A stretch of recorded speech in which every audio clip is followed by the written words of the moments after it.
চট্টগ্রামে প্রথমবারের মতো মেয়র শিক্ষাবৃত্তি চালু হয়েছে, জানালেন সিটি মেয়র।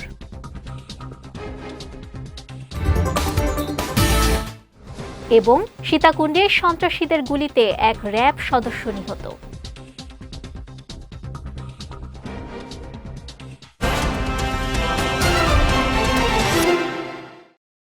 আসসালামু আলাইকুম। চট্টগ্রাম সংবাদে আমন্ত্রণ জানাচ্ছি আমি নুসরাত আহমেদ। শুনছিলেন শিরোনাম, এবারে বিস্তারিত।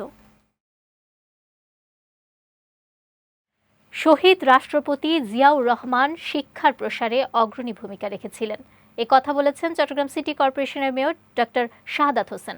গতকাল নগরীর থিয়েটার ইনস্টিটিউট অডিটোরিয়ামে মেয়র শিক্ষাবৃত্তি ও সংবর্ধনা অনুষ্ঠানে প্রধান অতিথির বক্তব্যে তিনি এ কথা বলেন। তিনি আরও বলেন, চট্টগ্রাম সিটি কর্পোরেশনের ইতিহাসে প্রথমবারের মতো মেয়র শিক্ষাবৃত্তি চালু করা হয়েছে। নগরীর মেধাবী ও সম্ভাবনাময় শিক্ষার্থীদের উৎসাহিত করতেই এ উদ্যোগ গ্রহণ করা হয়েছে। ভবিষ্যতে এর পরিসর আরও বিস্তৃত করা হবে এবং নিয়মিতভাবে এ শিক্ষাবৃত্তি প্রদান অব্যাহত থাকবে বলে আশাবাদ ব্যক্ত করেন চশিক মেয়র। এ সময় প্রিমিয়ার বিশ্ববিদ্যালয়ের উপাচার্য এস.এম. নসরুল কদির, সিটি কর্পোরেশনের প্রধান শিক্ষা কর্মকর্তা কিসিঞ্জার চাকমা, শিক্ষা কর্মকর্তা নাজমা বিনতে আমিন সহ অনেকে উপস্থিত ছিলেন। চট্টগ্রামের সীতাকুণ্ড উপজেলার জঙ্গল সলিমপুরে অভিযানকালে সন্ত্রাসীদের গুলিতে মোহাম্মদ মোতালেব হোসেন ভুইয়া নামে এক র্যাব সদস্য নিহত হয়েছেন। গতকাল সন্ধ্যায় এ হামলার ঘটনা ঘটে। এক সংবাদ বিজ্ঞপ্তির মাধ্যমে এ তথ্য নিশ্চিত করেছেন র্যাব ৭-এর সিনিয়র সহকারী পরিচালক ARM মোজাফফর হোসেন। তিনি জানান, অস্ত্রধারী সন্ত্রাসীকে গ্রেফতারের উদ্দেশ্যে অভিযানকালে দুষ্কৃতকারীদের অতর্কিত হামলায় র্যাবের ৪ সদস্য গুরুতর আহত হন। পরে তাদের চট্টগ্রাম CMH-এ নিলে চিকিৎসক নায়েব সুবেদার মোহাম্মদ মোতালেব হোসেন ভুইয়াকে মৃত ঘোষণা করেন। এ ঘটনায় আহত অপর ৩ র্যাব সদস্য বর্তমানে চট্টগ্রাম CMH-এ চিকিৎসাধীন রয়েছেন বলেও নিশ্চিত করেন তিনি। চট্টগ্রামের বাঁশখালীতে জাল ও সামুদ্রিক মাছসহ একটি অবৈধ আর্টিসানাল ট্রলিং বোট জব্দ করেছে কোস্টগার্ড। সকালে বিষয়টি নিশ্চিত করেছেন কোস্টগার্ডের মিডিয়া কর্মকর্তা লেফটেন্যান্ট কমান্ডার সিয়ামুল হক। তিনি জানান, বাঁশখালী থানার খাটখালী নদীর মোহনা সংলগ্ন এলাকায় বিশেষ অভিযান চালানো হয়। অভিযানে একটি অবৈধ আর্টিসানাল ট্রলিং বোটকে থামার সংকেত দিলে সন্দেহভাজনরা বোটটি রেখে দ্রুত লোকালয়ে পালিয়ে যায়। এ সময় বোটটিতে তল্লাশি চালিয়ে 22 লাখ টাকা মূল্যের 4টি ট্রলিং জাল ও 2800 কেজি সামুদ্রিক মাছ জব্দ করে কোস্টগার্ড। পরে উপজেলা সিনিয়র মৎস্য কর্মকর্তার উপস্থিতিতে অবৈধ ট্রলিং জাল বিনষ্ট করা হয়। এছাড়া জব্দকৃত সামুদ্রিক মাছ নিলামে বিক্রি করে জরিমানাকৃত টাকা সরকারি কোষাগারে জমা দেওয়া হয়। কক্সবাজারের উখিয়ায় রোহিঙ্গা ক্যাম্পে ভয়াবহ অগ্নিকাণ্ডের ঘটনায় অন্তত 3 শতাধিক ঝুপড়ি ঘর পুড়ে ছাই হয়ে গেছে। গতকাল উপজেলার পালংখালী ইউনিয়নের শফিউল্লাহ কাটা 16 নম্বর রোহিঙ্গা ক্যাম্পের D4 ব্লকে একটি শিখন কেন্দ্র থেকে প্রথমে আগুনের সূত্রপাত ঘটে। পরে তা দ্রুত আশপাশের শেড ও ঝুপড়ি ঘরগুলোতে ছড়িয়ে পড়ে। এ বিষয়ে আইনশৃঙ্খলায় নিয়োজিত 8 APBN-এর অধিনায়ক রিয়াজ উদ্দিন আহমদ জানান, অগ্নিকাণ্ডের খবর পেয়ে আইনশৃঙ্খলা বাহিনী ঘটনাস্থলে পৌঁছে ফায়ার সার্ভিসের সঙ্গে সমন্বয় করে উদ্ধার ও নিরাপত্তা কার্যক্রম পরিচালনা করে। এ সময় আগুনে ক্ষতিগ্রস্ত রোহিঙ্গাদের নিরাপদ স্থানে সরিয়ে নেওয়া হয়। এদিকে বিষয়টি তদন্ত করে দেখা হচ্ছে বলেও জানান তিনি। রাঙামাটিতে জাতীয় নাগরিক পার্টি NCP ছেড়ে বিএনপিতে যোগ দিয়েছেন শতাধিক নেতাকর্মী।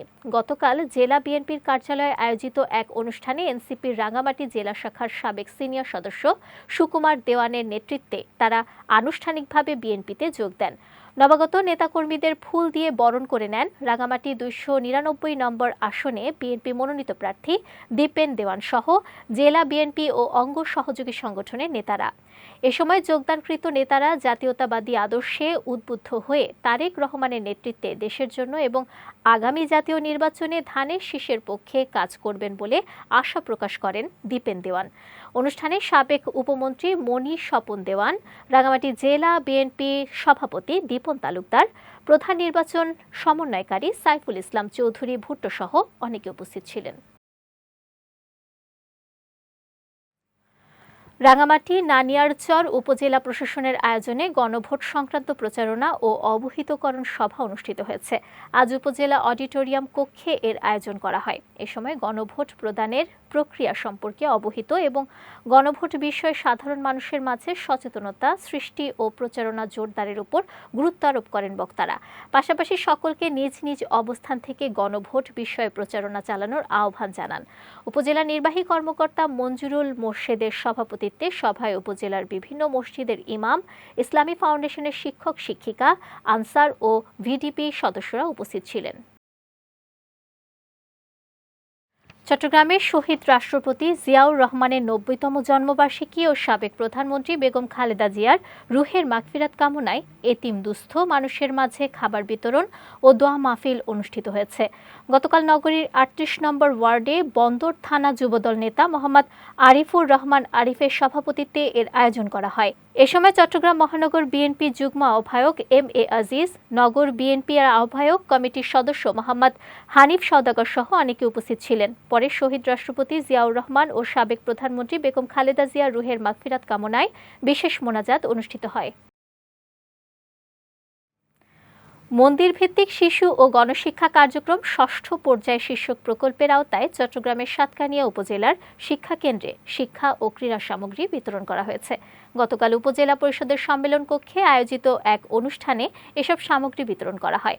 রিঙ্কু কুমার শর্মার সভাপতিত্বে অনুষ্ঠানে প্রধান অতিথি ছিলেন উপজেলা নির্বাহী কর্মকর্তা খন্দকার মাহমুদুল হাসান।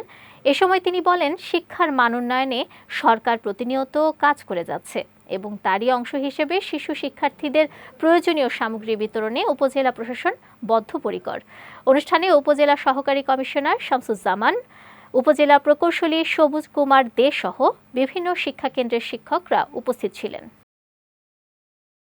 শহীদ প্রেসিডেন্ট জিয়াউর রহমানের ৯০তম জন্মদিন ও সাবেক প্রধানমন্ত্রী বেগম খালেদা জিয়ার রুহের মাগফিরাত কামনায় দোয়া ও মিলাদ মাহফিল করেছে চট্টগ্রাম রাউজান উপজেলা ও পৌরসভা যুবদল। গতকাল বিকেলে চট্টগ্রাম ৬ আসনে বিএনপি মনোনীত প্রার্থী গিয়াসউদ্দিন কাদের চৌধুরীর নির্দেশনায় রাউজান নোয়াপাড়া পথের হাট প্রাঙ্গণে এর আয়োজন করা হয়। উপজেলা যুবদলের সভাপতি এম শাহজাহান সাহিলের সভাপতিত্বে মাহফিলে প্রধান অতিথি ছিলেন চট্টগ্রাম উত্তর জেলা বিএনপির সাবেক সদস্য আবু জাফর চৌধুরী। এ সময় উপজেলা যুবদলের সাধারণ সম্পাদক সাইফুল আজম ছোটন, রাউজান পৌরসভার যুবদলের সভাপতি আরিফুল ইসলাম, চট্টগ্রাম উত্তর জেলা বিএনপির সাবেক শিক্ষা বিষয়ক সম্পাদক হাবিবুল্লাহ মাস্টার সহ অনেকে উপস্থিত ছিলেন। চট্টগ্রামের ফটিকছড়িকে থ্যালাসেমিয়া মুক্ত করার পরিকল্পনা নিয়ে মাইজভান্ডার দরবার শরীফে দিনব্যাপী ফ্রি মেডিকেল ক্যাম্প ও কাউন্সেলিং অনুষ্ঠিত হয়েছে। গতকাল গাউসুল আজম মাইজভান্ডারির ২০০তম জন্মবার্ষিকী উপলক্ষে দরবার শরীফের গাউসিয়া আহমদিয়া মঞ্জিলে এর আয়োজন করা হয়। মঞ্জিলের সাজ্জাদানশীন সৈয়দ এমদাদুল হক মাইজভান্ডারির পৃষ্ঠপোষকতায় এবং মাইজভান্ডারির Shah Emdadia blood donors group ও বাংলাদেশ থ্যালাসেমিয়া সমিতির যৌথ উদ্যোগে এ আয়োজন সম্পন্ন হয়। এছাড়া অনুষ্ঠানে সভাপতিত্ব করেন সৈয়দ ইরফানুল হক মাইজভান্ডারি। এ সময় বেকার যুবকদের কর্মসংস্থান ও নারীদের স্বাবলম্বী করাই এ আয়োজনের মূল উদ্দেশ্য বলে জানান আয়োজকরা। চট্টগ্রামের রাউজানে আঞ্জুমানে মোতাবেইনি গাউসে মাইজভান্ডারি কেন্দ্রীয় পরিষদের উদ্যোগে বিনামূল্যের চিকিৎসা ক্যাম্প অনুষ্ঠিত হয়েছে। গতকাল দিনব্যাপী রাউজানের মোহাম্মদপুর এলাকায় এর আয়োজন করা হয়। সংগঠনের মোহাম্মদপুর দায়রা শাখার সভাপতি গাজী আব্দুল মান্নানের সভাপতিত্বে এবং কেন্দ্রীয় পরিষদের দপ্তর ও পাঠাগার সম্পাদক এনামুল হক চৌধুরী সেলিম ও জেলার সাংগঠনিক সম্পাদক শাহিল উদ্দিনের সঞ্চালনায় অনুষ্ঠানে প্রধান অতিথি ছিলেন সৈয়দ হোসেন রাইফ নুরুল ইসলাম মাইজভান্ডারি। বিশেষ অতিথি ছিলেন সৈয়দ হোসেন সাইফ নিহাদুল ইসলাম মাইজভান্ডারি। এ সময় সংগঠনের কেন্দ্রীয় পরিষদের যুগ্ম মহাসচিব নুরুল আলম চৌধুরী, সরকারি সচিব শফিউল আজম চৌধুরী, কেন্দ্রীয় সদস্য কাজী জাহাঙ্গীর হাফিজ সহ অনেকে উপস্থিত ছিলেন। চট্টগ্রামে পটিয়ায় নানা কর্মসূচির মধ্য দিয়ে অনুষ্ঠিত হয়েছে হাবিলাসদ্বীপ উচ্চ বিদ্যালয়ের ১৯৮৭ ব্যাচের পুনর্মিলনী। দিনব্যাপী এ আয়োজনে জাতীয় পতাকা উত্তোলন, কুরআন তেলাওয়াত এবং গীতা ও ত্রিপিটক পাঠের মধ্য দিয়ে শুরু হয় আলোচনা সভা। প্রাক্তন ছাত্র পরিষদের সভাপতি নাজিম উদ্দিনের সভাপতিত্বে ও ছাত্র পরিষদের প্রাক্তন সমন্বয়ক হাসানুর জামানের সঞ্চালনায় অনুষ্ঠানে প্রধান অতিথি ছিলেন সাবেক ডিআইজি PR বড়ুয়া। এ সময় উপস্থিত ছিলেন সমাজসেবা কর্মকর্তা সত্যজিৎ মজুমদার, হাবিলাসদ্বীপ উচ্চ বিদ্যালয়ের প্রধান শিক্ষক ওমর আলী সহ অনেকে। চট্টগ্রাম সংবাদ শেষ করার আগে শিরোনামগুলো দেখে নিচ্ছি আরও একবার।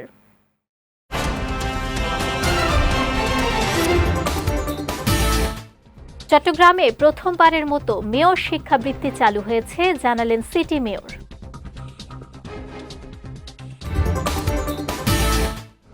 এবং সীতাকুণ্ডে সন্ত্রাসীদের গুলিতে এক র্যাব সদস্য নিহত।